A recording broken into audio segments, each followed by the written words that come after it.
lang yan. Char. Hindi kayo naalagaan yan, Haro? Hindi ka naalagaan yan. Ayun na Ryan. Walang pagdating sa Ryan. Nasa Bawal ka pa rin. Wala. Nasa Manila.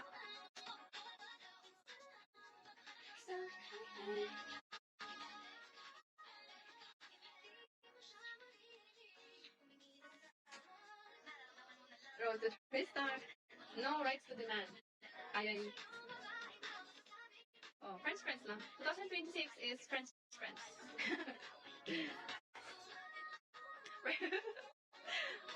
Baka, oo nga, mag-Valentine's na pala, no? Hi, Darwin. Sino ka-date nyo guys sa February 14? Jeremy, hello. Friends lang. Tom Cruise, good evening. Ikaw pwede date? Pwede. Date mo ka. Date ba tawag nun? Date ba yun? Hindi naman. Date yun? Pag nangligaw sa'yo yung nagkipag-date. Date ba tawag yun? Ito yan, parang kaibigan mo. Mr. P, pwede? Yes. Pwede. Naalala mo pa, friendly date? Pwede naman. Naalala mo pa kaya ako? Hindi ta alala. Sorry. Pwede ako? Pwede. Date lang naman eh. I'm open to date. Jack, tattoo. I see Frank. I think ikaw na Frank. Frank. Wow, kita ka. Alam nyo guys, I'm open to date this year naman. Wala namang masama kung makapag-date, di ba? Dito lang. Kinuha ko yung diploma ko sa Pampanga. Sige Ryan, last day ko na bukas Ryan. Ano Ryan? Game?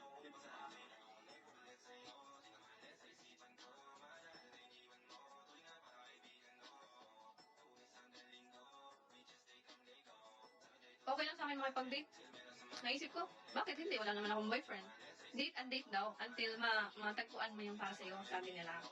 Basta single ka lang. You can date naman whoever you want. Date lang. Wala nang ibang unnecessary. Kain lang naman sa labas or maglakad-lakad, mag-ikot-usap, ganun. Gusto ko ngayon.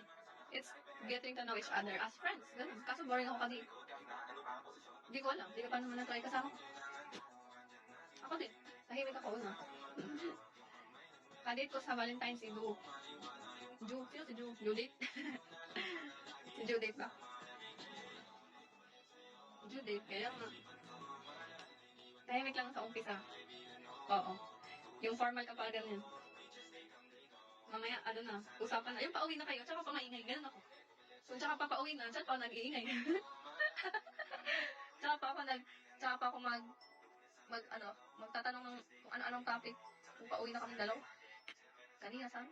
Hindi, joke lang. Kung ano ako sa live, ganun ako. Ganun ako kung ano ako sa live. Kung maingay ako. Ngayon, ganun din ako. Ako nga, kurot hampas agad inabot ko. Ganun. Ganun din ako, Haro. Lalo pag may na-share ako na gusto ko ba na movie. Ganun. Open ako to date. Why not? Diba? Single naman ako. And date is friendly date lang naman. Hindi naman pag-seryosohan talaga kasi wala naman. Date nga ni, get to know each other. Ganun. Until makita yung ma-effort na talaga. Yan. May mag-portion. Kaya date ng date. Until ma-meet mo yung the one. Meet up date na lang. Paano mag-date kung di mag-meet up? Wala talaga si Mr. P. Sabi niya, meet up date daw. Paano kayo mag-date kung di ka naman mag-meet up? Video call. Mag-video call, bili Angel's Burger at Coke. Sabay kayo kumain, date. Siyempre, magkikita yun. Siyempre, mag-meet tayo sa real life, gano'n. Ang bilhin Jollibee Ryan, kain tayo, video call. Masarap mag-date, marami ba? Ha? Gusto ko kaming dalawa lang. Para mag-usap kami. Alam mo yun, yung mga casual date lang, gano'n lang. Kuwari, mag-karaoke sa KTV. Alam mo yun, nasa mall. Transparent na karaoke. Gano'n. Eyeball date. At ang sinasabi niya. Kaya nga, hindi ko pa na-try makipag-eyeball date. Ano yun? Hindi ko pa siya nakita. Textmate lang, no? Tapos sasabihin, ako yung naka-green sa likod mo, gano'n. Pa sa kanta. Ganda nga boses mo eh. Pero, pinipili ko rin naman ang ma-date kasi syempre, di ba? Delikado din naman kung basta-basta lang din makipag-date. Kahit sa mall lang. Kasi syempre, sasakay ka pa rin naman sa kanya, papuntang mall. Di mo alam anong gagawin niya sa'yo. Papuntang mall. Or pwede naman makipag-date, mag-meet up tayo sa mall. Hindi na ako sasakay yung magpapahatid. Meet up tayo, dito na lugar. Mas gusto ko yan. Gusto ko rin yung kinukuha ko pag close ko na. Pero kung hindi pa, meet tayo sa isang lugar na. Mag-joyride ako. Joyride.